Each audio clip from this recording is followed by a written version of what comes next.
In this tutorial, we will look at how to prompt for a tracking ID in the inventory software. To begin with, let's compare two different outputs. One of them is configured for no tracking of the ID, and Patrons has that box checked so that it will prompt for the ID. Note, if you see this warning message that your configuration makes it such that this parameter will be ignored, go to Table Parameters and set option 12 to true.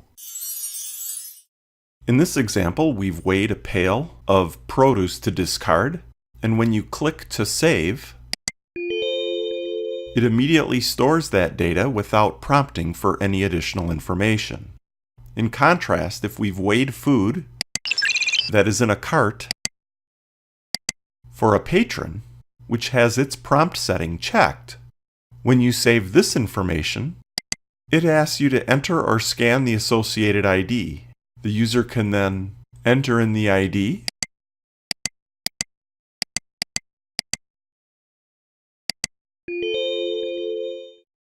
or, in another example,